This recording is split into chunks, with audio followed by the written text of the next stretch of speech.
Laisvės gimnastai Project Mayhem.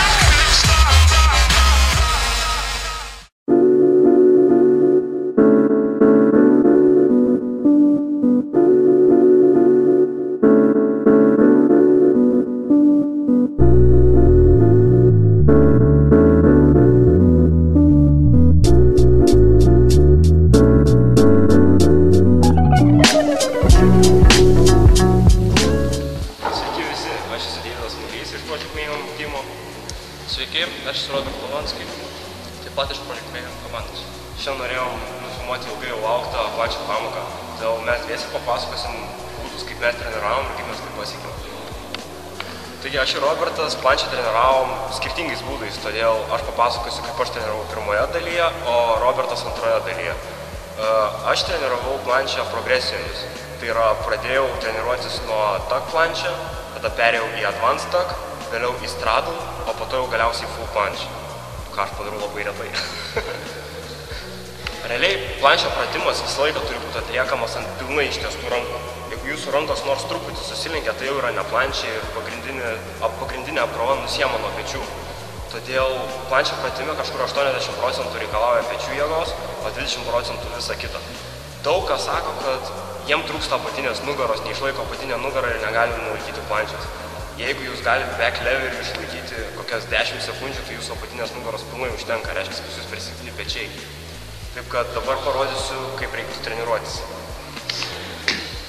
Su pačiu pirmu pratimu daugumai žmonių būna didžiausias sunkumas, nes jie nesupranta, kaip raumenis turi įsitempti ir kaip tai iš vis veikia, kaip reikia pakelti savo kūną. Todėl geriausia pradėti treniruotis yra ant lygiagrečių, jeigu dar iš vis net nesat bandę. Tai yra tiesiog pasikelimai. Jūsų kelieniai turi būti kuo arčiau prispausti prie jūsų krūtinės, tam, kad būtų lengviau pakelti jūsų kūną. Kai įveikėt pirmą etapą ir jums pavyksta pakelti jūsų kūną, reikėtų stengtis užfiksuoti. Parodysiu, kaip tai atrodo.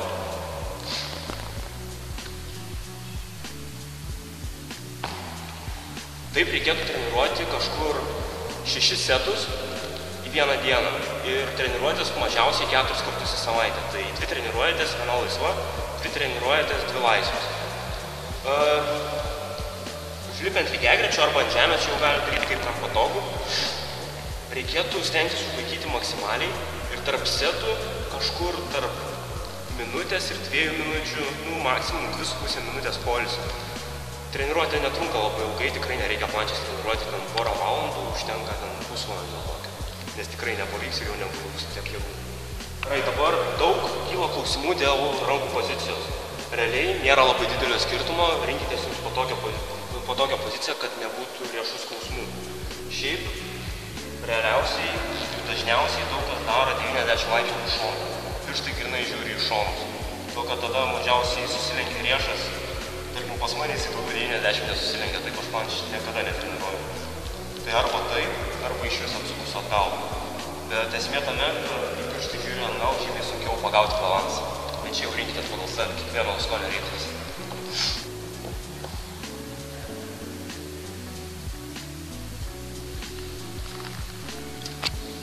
Gerai, taigi sekanti variacija yra advanced tuck planche. Tai yra, kai jūsų kelieniai nuo krūtinės atsitraukia ir susilygiuoja su jūsų užpakaliu. Tai realiai jums į kojų tiesti nereikia. Jums reikia išsilenkti tik tais iš juosmens. Padaryti tokį judesį. Ir viskas. Advanced tuck planche reikia taip pat treniruoti kaip ir tuck planche, kažkur 6 setai po maksimalų užlaikymą ir poilsis apie 2 minutės, daugiau mažiau. Taip pat ir su visom progresijom plančės. Sekanti progresija po advanced tuck yra straddle planche.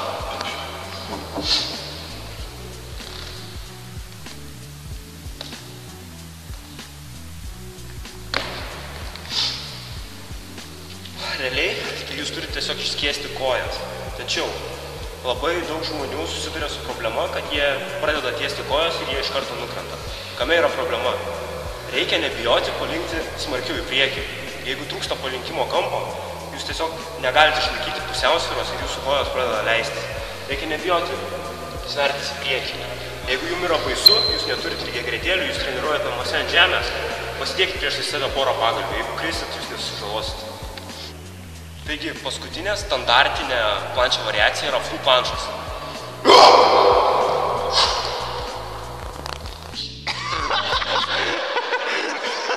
Taigi, paskutinė standartinio planšo variacija yra full planšas.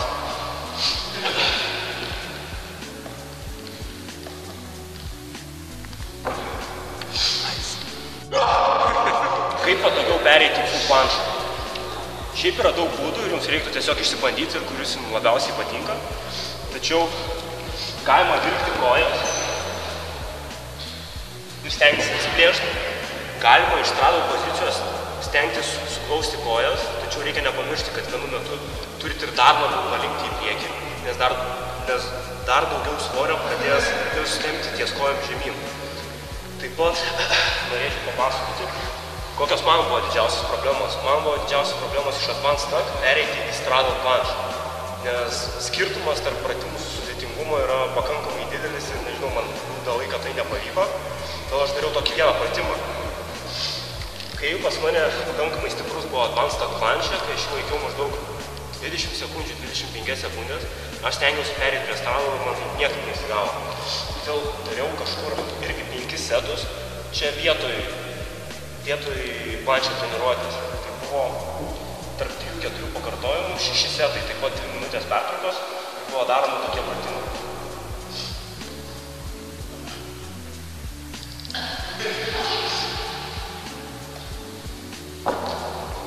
Tiesiog, kad pajausti, kaip pereiti į tą poziciją. Taigi, štai taip Deivis treniravo savo planšą, bet mano būdas yra šiek kitoks ir to aš jį parodysiu. Planšą aš treniravau ne progresijų pratimais, bet savo tam tikrai sugalvotais setais. Taigi, man setas susidarė iš pseudo planšė push-ups spaudimų, vėliau pseudo planšė push-ups pozicijos užlaikymas ir, kaip keista, bet dariau headset push-ups. Jie man padėdavo. Taigi, taip, standartiškai aš darydavau 5 setus, sete būdavo 25 pseudo push-upai, vėliau pseudo push-up pozicijos užlaikymas 20 sekundžių ir handstand push-upai po 15 prie sienos. Taigi, tuoj pavaizduosiu, kaip kiekvienas pratimas atrodo. Taigi taip, kaip daromi pseudo push-upai. Atsistojam į atsispaudimų poziciją ir pasisveriam kuo labiau į priekį. Ir pradedam atsispaudinėti. Svarbiausia daryti atsispaudimų yra kvėpavimas. Nusileidžiam įkvepiam, stumint, iškvepiam.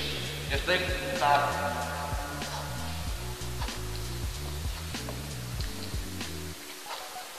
Padarę 25, darom 20 sekundžių pertrauką. Sekantis pratimas bus pseudo planšė push-upų pozicijos užlaikymas. Gerai, taigi ir vėl, kai baigsim 20 sekundžių, vėl stojam į atsispaudimų poziciją, sveriamės į priekį, kuo labiau ir stengiam užlaikyti 20 sekundžių.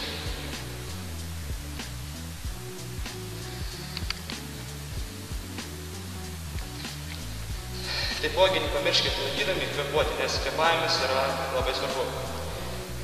Pailsėjant 20 sekundžių, prieinam prie paskutinio pratimo, tai handstand push-up.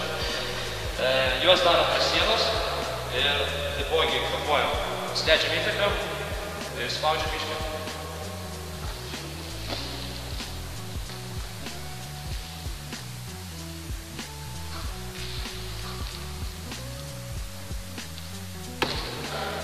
Padarėm 15 spaudimų, tada darom ilgesnį pertrauką, 1 minutę.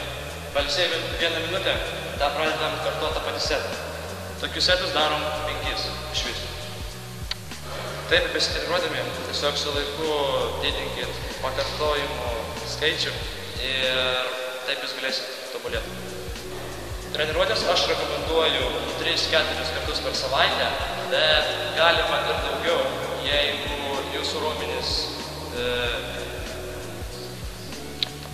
spėja atsistatyti. Davai, fuck. Oba!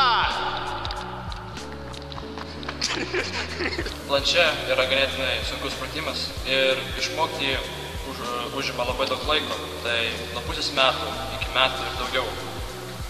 Mes norėtume nuo visos Mayhem komandos pasveikinti visus stebėtojus su ateinančiam šventėmis, su Kalėdom bei naujais metais ir kad 2014 būtų jums dar daugiau progreso.